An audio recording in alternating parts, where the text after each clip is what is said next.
Hello friend, स्वागत है आपका अपने चैनल लास्ट क्लास में। आज की इस वीडियो में विज्ञान का एक ऑफिशियल मॉडल पेपर सॉल्व करेंगे। विज्ञान के इस ऑफिशियल मॉडल पेपर में 80 महत्वपूर्ण ऑब्जेक्टिव प्रश्न हैं, तो एक भी प्रश्न आप लोग स्किप मत कीजिएगा। वीडियो को प्लीज आप लोग शुरू से लेके अंत तक देखिएगा और इस 80 ऑब्जेक्टिव प्रश्न में से जो भी प्रश्न आपको याद ना हो तो प्लीज आप लोग उसे नोटबुक पे लिख के जरूर याद कर लीजिएगा। और चैनल को अभी तक आप सब्सक्राइब नहीं किए हैं तो चैनल को सब्सक्राइब कर लीजिएगा। और सब्सक्राइब करने के बाद एक बेल आइकन आता है तो बेल आइकन को दबा के ऑल पे कर लीजिएगा, ताकि जब भी लाइव क्लास हो तो आपके पास नोटिफिकेशन पहुंचता रहे। तो आइए शुरू करते हैं पहले नंबर प्रश्न से। तो पहला नंबर प्रश्न है कि किसे रासायनिक दूत कहा जाता है। काफी महत्वपूर्ण प्रश्न है। यहाँ पे आपको बताना है कि किसे रासायनिक दूत कहा जाता है। तो हार्मोन को रासायनिक दूत कहा जाता है। यहाँ पे सी वाला ऑप्शन बिल्कुल ही सही हो जाएगा। आइए देखते हैं अगला प्रश्न। दो नंबर प्रश्न है कि द ओरिजिन ऑफ स्पीसीज नामक पुस्तक किसने लिखी है। काफी महत्वपूर्ण प्रश्न है। यहाँ पे आपको बताना है कि द ओरिजिन ऑफ स्पीसीज नामक पुस्तक किसने लिखा है। तो चार्ल्स डार्विन जी ने लिखा है, इसे आपको याद रखना है। यहाँ पे ए वाला ऑप्शन बिल्कुल ही सही हो जाएगा। आइए देखते हैं अगला प्रश्न। तीन नंबर प्रश्न है कि निम्नलिखित में किस माध्यम में प्रकाश की चाल सबसे अधिक होता है। यहाँ पे आपको बताना है कि किस माध्यम में प्रकाश की चाल सबसे अधिक होता है। तो निर्वात में प्रकाश की चाल सबसे अधिक होता है। यहाँ पे डी वाला ऑप्शन बिल्कुल ही सही हो जाएगा। आइए देखते हैं अगला प्रश्न। चार नंबर प्रश्न है कि विभवांतर का एसआई मात्रक होता है। यहाँ पे आपको बताना है कि विभवांतर का एसआई मात्रक क्या होता है। तो विभवांतर का एसआई मात्रक वोल्ट होता है। यहाँ पे बी वाला ऑप्शन बिल्कुल ही सही हो जाएगा। आइए देखते हैं अगला प्रश्न। पाँच नंबर प्रश्न है कि पौधों में जनन अंग कहाँ पाए जाते हैं। यहाँ पे आपको बताना है कि पौधों में जनन अंग कहाँ पाए जाते हैं। तो पुष्प में पाए जाते हैं, इसे आपको याद रखना है। यहाँ पे सी वाला ऑप्शन बिल्कुल ही सही हो जाएगा। आइए देखते हैं अगला प्रश्न। 6 नंबर प्रश्न है कि मेंडल ने अपने अनुवांशिकी प्रयोग हेतु किस पौधे का उपयोग किया था। काफी महत्वपूर्ण प्रश्न है। यहाँ पे आपको बताना है कि मेंडल ने अपने अनुवांशिकी प्रयोग हेतु किस पौधे का उपयोग किया था। तो मटर के पौधे का उपयोग किया था। यहाँ पे सी वाला ऑप्शन बिल्कुल ही सही हो जाएगा। आइए देखते हैं अगला प्रश्न। 7 नंबर प्रश्न है कि पारिस्थितिक तंत्र में ऊर्जा का प्रवाह किस दिशा में होता है। यहाँ पे आपको बताना है कि पारिस्थितिक तंत्र में ऊर्जा का प्रवाह किस दिशा में होता है। तो एक दिशीय होता है, इसे आपको याद रखना है। यहाँ पे ए वाला ऑप्शन बिल्कुल ही सही हो जाएगा। विज्ञान के इस ऑफिशियल मॉडल पेपर में 80 ऑब्जेक्टिव प्रश्न हैं, जो आपके फाइनल बोर्ड परीक्षा के लिए काफी महत्वपूर्ण है। तो एक भी प्रश्न आप लोग स्किप मत कीजिएगा। वीडियो को प्लीज आप लोग शुरू से लेके अंत तक देखिएगा। और अभी तक आप हमारे व्हाट्सएप ग्रुप में नहीं जुड़े हैं तो ये हमारा व्हाट्सएप नंबर है 8789307304। इस पे आपको बोलना है कि सर हमें ग्रुप में जोड़ दीजिए, तो हम आपको ग्रुप में जोड़ देंगे। आइए देखते हैं अगला प्रश्न। 8 नंबर प्रश्न है कि ओजोन परत पाया जाता है। यहाँ पे आपको बताना है कि ओजोन परत पाया जाता है। तो जो ओजोन परत होता है ये वायुमंडल के ऊपरी सतह में पाया जाता है। यहाँ पे बी वाला ऑप्शन बिल्कुल ही सही हो जाएगा। आइए देखते हैं अगला प्रश्न। 9 नंबर प्रश्न है कि निम्नलिखित में किस धातु से सोलर सेल बना होता है। यहाँ पे आपको बताना है कि निम्नलिखित में किस धातु से सोलर सेल बना होता है। तो सिलिकॉन से बना होता है, इसे आपको याद रखना है। यहाँ पे डी वाला ऑप्शन बिल्कुल ही सही हो जाएगा। आइए देखते हैं अगला प्रश्न।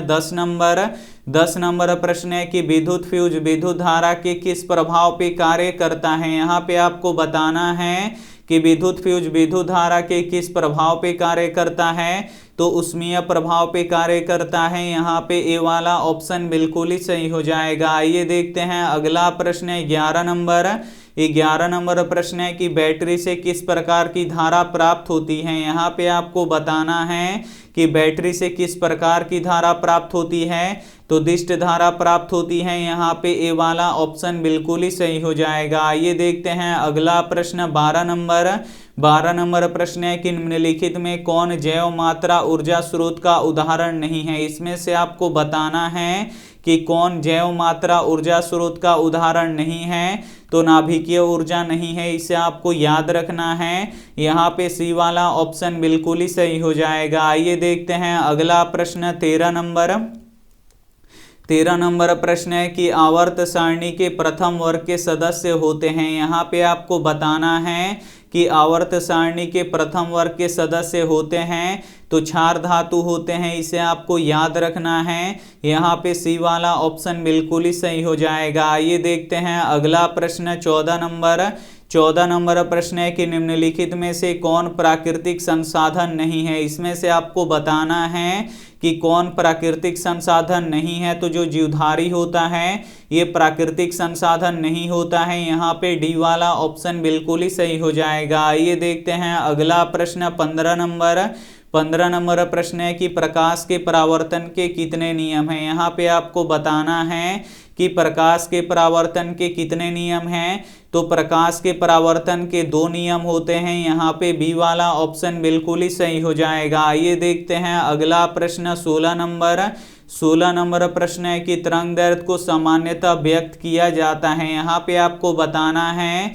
कि तरंग दैर्घ्य को किस में व्यक्त किया जाता है, तो एंगस्ट्रॉम में व्यक्त किया जाता है, इसे आपको याद रखना है। यहाँ पे डी वाला ऑप्शन बिल्कुल ही सही हो जाएगा। आइए देखते हैं अगला प्रश्न 17 नंबर प्रश्न है कि सभी जीव जंतुओं के लिए ऊर्जा का अंतिम स्रोत है। यहाँ पे आपको बताना है कि सभी जीव जंतुओं के लिए ऊर्जा का अंतिम स्रोत है तो सूर्य है, इसे आपको याद रखना है। यहाँ पे सी वाला ऑप्शन बिल्कुल ही सही हो जाएगा। आइए देखते हैं अगला प्रश्न 18 नंबर प्रश्न है कि तिलचट्टा में कितने जोड़े श्वास रंध्र पाए जाते हैं। यहाँ पे आपको बताना है कि तिलचट्टे में कितने जोड़े श्वास रंध्र पाए जाते हैं, तो 10 जोड़े श्वास रंध्र पाए जाते हैं। यहाँ पे सी वाला ऑप्शन बिल्कुल ही सही हो जाएगा। आइए देखते हैं अगला प्रश्न 19 नंबर प्रश्न है कि प्रकाश संश्लेषण की क्रिया होती है। यहाँ पे आपको बताना है कि प्रकाश संश्लेषण की क्रिया होती है, तो हरे पौधों में प्रकाश संश्लेषण की क्रिया होती है। यहाँ पे सी वाला ऑप्शन बिल्कुल ही सही हो जाएगा। आइए देखते हैं अगला प्रश्न 20 नंबर प्रश्न है कि फ्लोएम उत्तकों द्वारा कार्बोहाइड्रेट का परिवहन होता है। यहाँ पे आपको बताना है कि फ्लोएम उत्तकों द्वारा कार्बोहाइड्रेट का परिवहन होता है तो सुक्रोज के रूप में होता है, इसे आपको याद रखना है। यहाँ पे डी वाला ऑप्शन बिल्कुल ही सही हो जाएगा। आइए देखते हैं अगला प्रश्न 21 नंबर प्रश्न है कि पौधों में गैसों का आदान प्रदान किसके द्वारा होता है। यहाँ पे आपको बताना है कि पौधों में गैसों का आदान प्रदान किसके द्वारा होता है, तो रंध्रों के द्वारा होता है। यहाँ पे ए वाला ऑप्शन बिल्कुल ही सही हो जाएगा। आइए देखते हैं अगला प्रश्न 22 नंबर प्रश्न है कि निम्न में से सबसे तेज हृदय धड़कन किसका होता है। काफी महत्वपूर्ण प्रश्न है। यहाँ पे आपको बताना है कि निम्न में से सबसे तेज हृदय धड़कन किसका होता है, तो चूहा का होता है, इसे आपको याद रखना है। 1 मिनट में चूहा का हृदय 650 बार धड़कता है, तो ये भी साथ में आपको याद रखना है। यहाँ पे बी वाला ऑप्शन बिल्कुल ही सही हो जाएगा। आइए देखते हैं अगला प्रश्न 23 नंबर प्रश्न है कि सजीव जीवधारियों द्वारा किस प्रकार की नाइट्रोजनी पदार्थ का उत्सर्जन होता है। यहाँ पे आपको बताना है कि सजीव जीवधारियों द्वारा किस प्रकार की नाइट्रोजनी पदार्थ का उत्सर्जन होता है, तो अमोनिया का होता है, यूरिक अम्ल का होता है, यूरिया का होता है, यानी इनमें से सभी का होता है। तो यहाँ पे डी वाला ऑप्शन बिल्कुल ही सही हो जाएगा। आइए देखते हैं अगला प्रश्न 24 नंबर प्रश्न है कि तंत्रिका तंत्र के संरचनात्मक एवं क्रियात्मक इकाई को कहते हैं। यहाँ पे आपको बताना है कि तंत्रिका तंत्र की रचनात्मक एवं क्रियात्मक इकाई को कहते हैं, तो न्यूरॉन कहते हैं। यहाँ पे बी वाला ऑप्शन बिल्कुल ही सही हो जाएगा। आइए देखते हैं अगला प्रश्न 25 25 नंबर प्रश्न है कि किसकी उपस्थिति के कारण पौधों का रंग हरा होता है। यहाँ पे आपको बताना है कि किसकी उपस्थिति के कारण पौधे का रंग हरा होता है।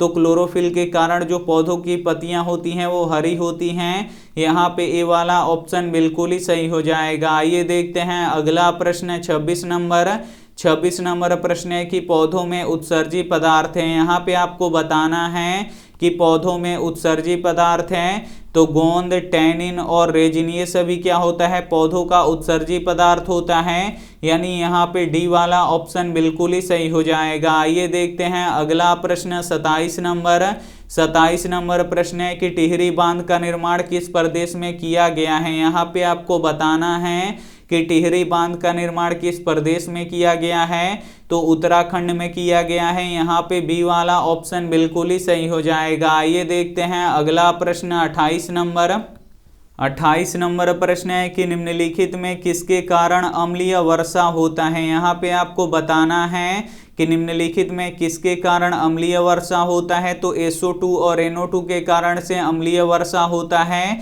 यहाँ पे बी वाला ऑप्शन बिल्कुल ही सही हो जाएगा। आइए देखते हैं अगला प्रश्न 29 नंबर प्रश्न है कि स्विच लगाए जाते हैं। यहाँ पे आपको बताना है कि स्विच किस तार में लगाए जाते हैं। तो स्विच गर्म तार में लगाए जाते हैं, इसे आपको याद रखना है। यहाँ पे बी वाला ऑप्शन बिल्कुल ही सही हो जाएगा। विज्ञान के इस ऑफिशियल मॉडल पेपर में 80 ऑब्जेक्टिव प्रश्न बताएंगे और इस 80 ऑब्जेक्टिव प्रश्न में से बहुत सारे प्रश्न आपके फाइनल बोर्ड परीक्षा में आने वाला है। तो एक भी प्रश्न आप लोग स्किप मत कीजिएगा। वीडियो को प्लीज आप लोग शुरू से लेके अंत तक जरूर देखिएगा। आइए देखते हैं अगला प्रश्न 30 नंबर प्रश्न है कि निम्न में से कौन अनवीकरणीय ऊर्जा स्रोत नहीं है। इसमें से आपको बताना है कि कौन अनवीकरणीय ऊर्जा स्रोत नहीं है। तो जो पेट्रोलियम होता है, कोयला होता है, प्राकृतिक गैस होता है, ये अनवीकरणीय ऊर्जा स्रोत होता है। ये आने वाले समय में खत्म हो जाएगा।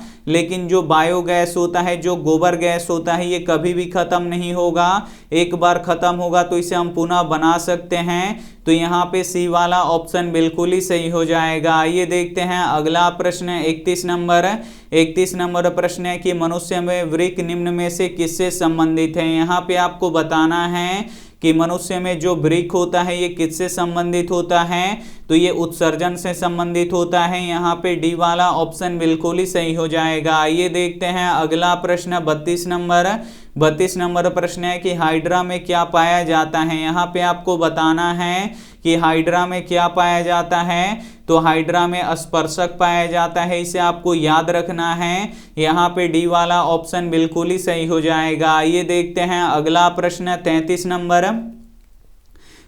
नंबर प्रश्न है कि आमीटर से निम्नलिखित में किसे मापा जाता है। यहाँ पे आपको बताना है कि आमीटर से क्या मापा जाता है। तो विद्युत धारा को मापा जाता है। यहाँ पे ए वाला ऑप्शन बिल्कुल ही सही हो जाएगा। आइए देखते हैं अगला प्रश्न 34 नंबर प्रश्न है कि वह उपकरण जो विद्युत ऊर्जा को यांत्रिक ऊर्जा में बदलता है वह होता है। यहाँ पे आपको बताना है कि वो कौन सा उपकरण है जो विद्युत ऊर्जा को यांत्रिक ऊर्जा में बदलता है। तो विद्युत मोटर होता है, इसे आपको याद रखना है। यहाँ पे बी वाला ऑप्शन बिल्कुल ही सही हो जाएगा। आइए देखते हैं अगला प्रश्न 35 नंबर प्रश्न है कि दर्पण सूत्र है। इसमें से आपको बताना है कि कौन दर्पण सूत्र है। तो दर्पण सूत्र 1/v + 1/u = 1/f होता है। तो यहाँ पे ए वाला ऑप्शन बिल्कुल ही सही हो जाएगा। आइए देखते हैं अगला प्रश्न 36 नंबर प्रश्न है कि निकट दृष्टि दोष निम्नलिखित में से किस लेंस के द्वारा हटाया जाता है। यहाँ पे आपको बताना है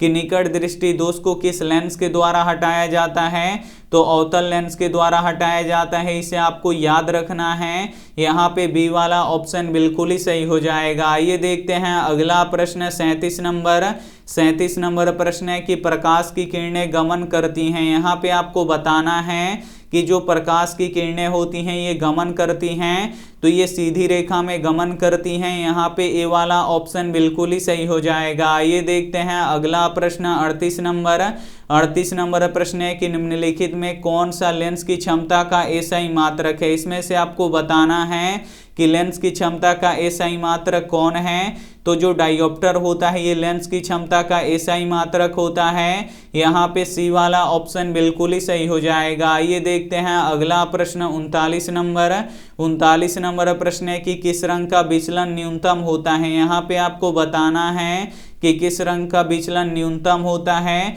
तो लाल रंग का विचलन न्यूनतम होता है, इसे आपको याद रखना है। यहाँ पे ए वाला ऑप्शन बिल्कुल ही सही हो जाएगा। आइए देखते हैं अगला प्रश्न 40 नंबर प्रश्न है कि बैटरी से किस प्रकार की धारा प्राप्त होती है।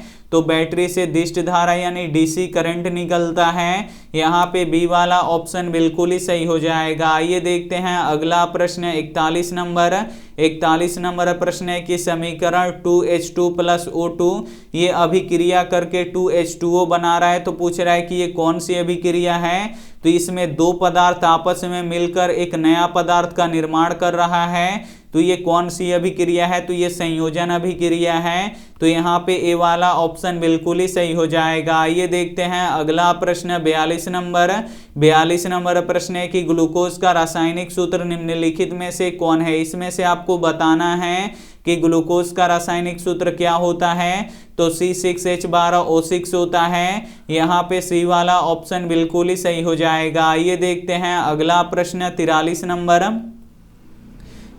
नंबर प्रश्न है कि सोडियम की परमाणु संख्या है। यहाँ पे आपको बताना है कि सोडियम का परमाणु संख्या कितना होता है। तो सोडियम का परमाणु संख्या 11 होता है। यहाँ पे ए वाला ऑप्शन बिल्कुल ही सही हो जाएगा। आइए देखते हैं अगला प्रश्न 44 नंबर प्रश्न है कि अमीबा में अधिकांश पोषण कैसा होता है। यहाँ पे आपको बताना है कि अमीबा में अधिकांश पोषण कैसा होता है। तो अंतर्ग्रहण होता है, इसे आपको याद रखना है। यहाँ पे बी वाला ऑप्शन बिल्कुल ही सही हो जाएगा। आइए देखते हैं अगला प्रश्न 45 नंबर प्रश्न है कि रासायनिक अभिक्रिया में भाग लेने वाले पदार्थ को कहा जाता है। यहाँ पे आपको बताना है कि रासायनिक अभिक्रिया में जो पदार्थ भाग लेता है उसे क्या कहते हैं। तो उसे अभिकारक कहते हैं। यहाँ पे ए वाला ऑप्शन बिल्कुल ही सही हो जाएगा। आइए देखते हैं अगला प्रश्न 46 नंबर प्रश्न है कि टूथपेस्ट कैसा होता है। यहाँ पे आपको बताना है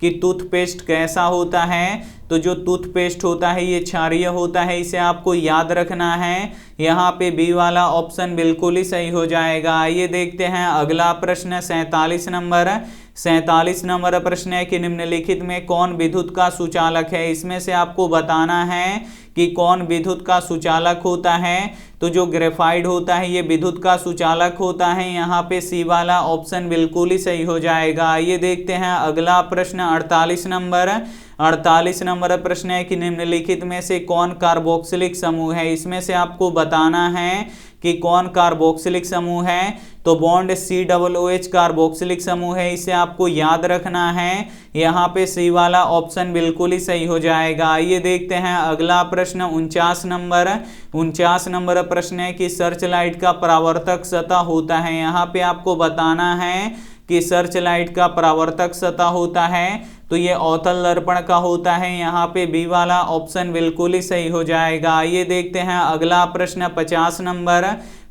नंबर प्रश्न है कि निर्वात में प्रकाश की चाल क्या होती है। यहाँ पे आपको बताना है कि निर्वात में प्रकाश की चाल क्या होती है। तो 3 × 10⁸ मीटर पर सेकेंड होता है, इसे आपको याद रखना है। यहाँ पे ए वाला ऑप्शन बिल्कुल ही सही हो जाएगा। आइए देखते हैं अगला प्रश्न 51 नंबर प्रश्न है कि नेत्र में प्रवेश करने वाली प्रकाश की किरणों का अधिकांश अपवर्तन होता है।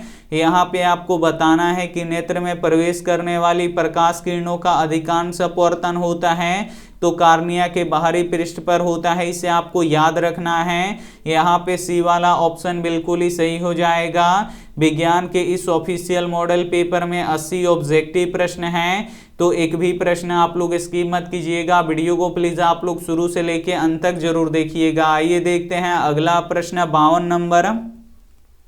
52 नंबर प्रश्न है कि मानव नेत्र में किस प्रकार का लेंस पाया जाता है। यहाँ पे आपको बताना है कि मानव नेत्र में किस प्रकार का लेंस पाया जाता है, तो मानव नेत्र में उत्तल लेंस पाया जाता है। यहाँ पे ए वाला ऑप्शन बिल्कुल ही सही हो जाएगा। आइए देखते हैं अगला प्रश्न 53 नंबर प्रश्न है कि जिन पदार्थों में विद्युत प्रवाह आसानी से नहीं होता है उसे कहते हैं। यहाँ पे आपको बताना है कि जिन पदार्थों में विद्युत का प्रवाह आसानी से नहीं होता है उसे कहते हैं, तो उसे विद्युत रोधी कहते हैं। यहाँ पे ए वाला ऑप्शन बिल्कुल ही सही हो जाएगा। आइए देखते हैं अगला प्रश्न 54 नंबर प्रश्न है कि जब किसी चालक तार से विद्युत प्रवाहित होती है तब गतिशील कण क्या होते हैं। यहाँ पे आपको बताना है कि जब किसी चालक तार से विद्युत धारा प्रवाहित होता है तब गतिशील क्या होते हैं, तो इलेक्ट्रॉन होते हैं। इसे आपको याद रखना है। यहाँ पे डी वाला ऑप्शन बिल्कुल ही सही हो जाएगा। आइए देखते हैं अगला प्रश्न 55 नंबर प्रश्न है कि चुंबक के विजातीय ध्रुवों में के बीच होती है। यहाँ पे आपको बताना है कि चुंबक के विजातीय ध्रुवों में क्या होता है, यानी चुंबक के अलग अलग ध्रुवों में क्या होता है, तो आकर्षण होता है। यहाँ पे ए वाला ऑप्शन बिल्कुल ही सही हो जाएगा। और चुंबक के जो सजातीय ध्रुव होते हैं इसमें हमेशा प्रतिकर्षण होता है, तो ये भी साथ में आपको याद रखना है। आइए देखते हैं अगला प्रश्न 56 नंबर प्रश्न है कि हमारे घरों में जो विद्युत सप्लाई होती है वह, तो यहाँ पे आपको बताना है कि जो हमारे घरों में विद्युत जो सप्लाई होती है वह होती है तो वो 220 वोल्ट पर प्रत्यावर्ती धारा होता है। इसे आपको याद रखना है। यहाँ पे सी वाला ऑप्शन बिल्कुल ही सही हो जाएगा। आइए देखते हैं अगला प्रश्न 57 नंबर प्रश्न है कि सौर सेल बनाने के लिए किस धातु का उपयोग किया जाता है, तो सिलिकॉन का उपयोग किया जाता है। यहाँ पे डी वाला ऑप्शन बिल्कुल ही सही हो जाएगा। आइए देखते हैं अगला प्रश्न 58 नंबर प्रश्न है कि श्वसन के दौरान कौन सी निकलती हैं। यहाँ पे आपको बताना है कि श्वसन के दौरान कौन सी गैस निकलती है, तो कार्बन डाइऑक्साइड गैस निकलती है। यहाँ पे ए वाला ऑप्शन बिल्कुल ही सही हो जाएगा। आइए देखते हैं अगला प्रश्न 59 नंबर प्रश्न है कि फलों को पकाने को निम्न में से किससे नियंत्रित किया जाता है। यहाँ पे आपको बताना है कि फलों को पकने को नियंत्रित करने के लिए किसका उपयोग किया जाता है, तो एथिलीन का उपयोग किया जाता है। यहाँ पे सी वाला ऑप्शन बिल्कुल ही सही हो जाएगा। आइए देखते हैं अगला प्रश्न 60 नंबर प्रश्न है कि न्यूरॉन का वह हिस्सा जहाँ से जानकारी हासिल की जाती है। यहाँ पे आपको बताना है कि न्यूरॉन का वह हिस्सा जहाँ से जानकारी हासिल की जाती है, तो तंत्रिका कक्ष से जानकारी हासिल की जाती है। यहाँ पे बी वाला ऑप्शन बिल्कुल ही सही हो जाएगा। आइए देखते हैं अगला प्रश्न 61 नंबर प्रश्न है कि निम्नांकित में से कौन आपातकाल हार्मोन है। इसमें से आपको बताना है कि कौन आपातकाल हार्मोन है, तो जो एड्रेनालिन होता है ये आपातकालीन हार्मोन होता है। यहाँ पे ए वाला ऑप्शन बिल्कुल ही सही हो जाएगा। आइए देखते हैं अगला प्रश्न 62 नंबर प्रश्न है कि निम्नलिखित में से कौन अनैच्छिक क्रिया नहीं है। इसमें से आपको बताना है कि कौन अनैच्छिक क्रिया नहीं है, तो जो चबाना होता है ये अनैच्छिक क्रिया नहीं होता है। यहाँ पे डी वाला ऑप्शन बिल्कुल ही सही हो जाएगा। आइए देखते हैं अगला प्रश्न 63 नंबर प्रश्न है कि मानव में गर्भ की अवधि कितनी है। यहाँ पे आपको बताना है कि मानव में गर्भ की अवधि कितनी है, तो 270 दिन है। यहाँ पे ए वाला ऑप्शन बिल्कुल ही सही हो जाएगा। आइए देखते हैं अगला प्रश्न 64 नंबर प्रश्न है कि गंगा एक्शन प्लान कब शुरू हुआ। यहाँ पे आपको बताना है कि गंगा एक्शन प्लान कब शुरू हुआ, तो 1985 में शुरू हुआ। यहाँ पे बी वाला ऑप्शन बिल्कुल ही सही हो जाएगा। आइए देखते हैं अगला प्रश्न 65 नंबर प्रश्न है कि मुकुलन द्वारा अलैंगिक जनन निम्नांकित में से किसमें होता है। यहाँ पे आपको बताना है कि मुकुलन द्वारा अलैंगिक जनन निम्नांकित में से किसमें होता है, तो ईस्ट में होता है। इसे आपको याद रखना है। यहाँ पे ए वाला ऑप्शन बिल्कुल ही सही हो जाएगा। आइए देखते हैं अगला प्रश्न 66 नंबर प्रश्न है कि निम्न में से कौन सी बीमारी श्वसन तंत्र से संबंधित है। यहाँ पे आपको बताना है कि कौन सी बीमारी श्वसन तंत्र से संबंधित है, तो जो निमोनिया होता है ये श्वसन तंत्र से संबंधित होता है। यहाँ पे सी वाला ऑप्शन बिल्कुल ही सही हो जाएगा। आइए देखते हैं अगला प्रश्न 67 67 नंबर प्रश्न है कि निम्न में से कौन अल्कोहल पेय के लिए उपयुक्त होता है। यहाँ पे आपको बताना है कि किस अल्कोहल का उपयोग हम पीने में करते हैं, तो एथेनॉल का करते हैं, इसे आपको याद रखना है। यहाँ पे बी वाला ऑप्शन बिल्कुल ही सही हो जाएगा। आइए देखते हैं अगला प्रश्न 68 नंबर प्रश्न है कि तत्वों के वर्गीकरण का मुख्य श्रेय निम्न में से किसको मिला। यहाँ पे आपको बताना है कि तत्वों के वर्गीकरण का मुख्य श्रेय किसको मिला है, तो मेंडलीफ को मिला है, इसे आपको याद रखना है। यहाँ पे बी वाला ऑप्शन बिल्कुल ही सही हो जाएगा। आइए देखते हैं अगला प्रश्न 69 नंबर प्रश्न है कि ये कोशिकाएं रक्तस्राव को रोक सकती हैं। इसमें से आपको बताना है कि ये कौन सी कोशिकाएं हैं जो रक्तस्राव को रोक सकती हैं, तो प्लेटलेट्स रोक सकती हैं। यहाँ पे डी वाला ऑप्शन बिल्कुल ही सही हो जाएगा। आइए देखते हैं अगला प्रश्न 70 नंबर प्रश्न है कि वृक्क का आकार होता है। यहाँ पे आपको बताना है कि जो वृक्क होता है यानी जो किडनी होता है, इसका आकार कैसा होता है, तो सेम के बीज के समान होता है। यहाँ पे ए वाला ऑप्शन बिल्कुल ही सही हो जाएगा। आइए देखते हैं अगला प्रश्न 71 नंबर प्रश्न है कि हाइड्रा में अलैंगिक जनन की विधि है। यहाँ पे आपको बताना है कि हाइड्रा में अलैंगिक जनन की विधि है, तो मुकुलन है, इसे आपको याद रखना है। यहाँ पे ए वाला ऑप्शन बिल्कुल ही सही हो जाएगा। आइए देखते हैं अगला प्रश्न 72 नंबर प्रश्न है कि जनन संचरित रोग है। इसमें से आपको बताना है कि कौन जनन संचरित रोग है, तो सिफिलिस, एड्स और गोनेरिया ये जनन संचरित रोग है, यानी यहाँ पे डी वाला ऑप्शन बिल्कुल ही सही हो जाएगा। आइए देखते हैं अगला प्रश्न 73 नंबर प्रश्न है कि पुष्प का सबसे बाहरी भाग है। यहाँ पे आपको बताना है कि पुष्प का सबसे बाहरी भाग है, तो बाह्य दल पुंज है, इसे आपको याद रखना है। यहाँ पे ए वाला ऑप्शन बिल्कुल ही सही हो जाएगा। आइए देखते हैं अगला प्रश्न 74 नंबर प्रश्न है कि ब्लड समूह ए में कौन सी एंटीबॉडी होता है। यहाँ पे आपको बताना है कि ब्लड समूह ए में कौन सा एंटीबॉडी होता है, तो बी एंटीबॉडी होता है। यहाँ पे सी वाला ऑप्शन बिल्कुल ही सही हो जाएगा। आइए देखते हैं अगला प्रश्न 75 नंबर प्रश्न है कि रक्त में ग्लूकोज की मात्रा निम्नांकित में से कौन नियंत्रित नहीं करता है। इसमें से आपको बताना है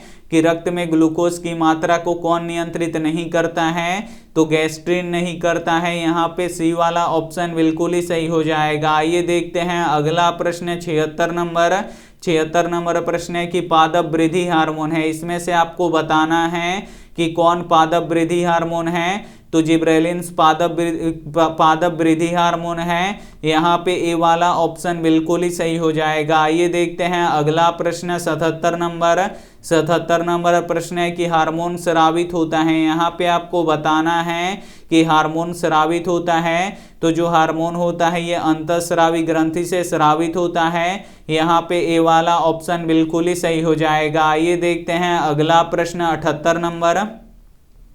78 नंबर प्रश्न है कि मनुष्य के मुख गुहा में कितने जोड़े लार ग्रंथियां पाई जाती हैं। यहाँ पे आपको बताना है कि मनुष्य के मुख गुहा में कितने जोड़े लार ग्रंथियां पाई जाती हैं, तो 3 जोड़ी लार ग्रंथियां पाई जाती हैं। यहाँ पे सी वाला ऑप्शन बिल्कुल ही सही हो जाएगा। आइए देखते हैं अगला प्रश्न 79 नंबर प्रश्न है कि एंड्रोजन है, तो जो एंड्रोजन है ये नर्लिंग हार्मोन है यानी मेल हार्मोन है। यहाँ पे ए वाला ऑप्शन बिल्कुल ही सही हो जाएगा। आइए देखते हैं अगला प्रश्न 80 नंबर प्रश्न है कि मटर को अपने प्रयोग के लिए किसने चुना, तो मटर को अपने प्रयोग के लिए मेंडल ने चुना, इसे आपको याद रखना है। यहाँ पे ए वाला ऑप्शन बिल्कुल ही सही हो जाएगा। विज्ञान के इस ऑफिशियल मॉडल पेपर में 80 ऑब्जेक्टिव प्रश्न था जिसे हम बता चुके हैं, और इस 80 ऑब्जेक्टिव प्रश्न में से बहुत सारे प्रश्न आपके फाइनल बोर्ड परीक्षा में आने वाले हैं।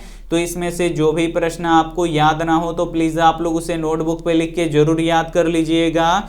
और वीडियो को अभी तक आप लाइक नहीं किए हैं तो प्लीज़ आप लोग वीडियो को लाइक कर दीजिएगा, अपने दोस्तों के पास इस वीडियो को जरूर शेयर कीजिएगा। और चैनल को अभी तक आप सब्सक्राइब नहीं किए हैं तो चैनल को सब्सक्राइब कर लीजिएगा। और सब्सक्राइब करने के बाद एक बेल आइकन आता है तो बेल आइकन को दबा के ऑल पे कर लीजिएगा, ताकि जब भी लाइव क्लास हो तो आपके पास नोटिफिकेशन पहुंचता रहे। Thank you for watching. मिलते हैं अगले वीडियो में, तब तक अपना ध्यान रखिए, मन लगा के पढ़ाई कीजिए। Take care and bye.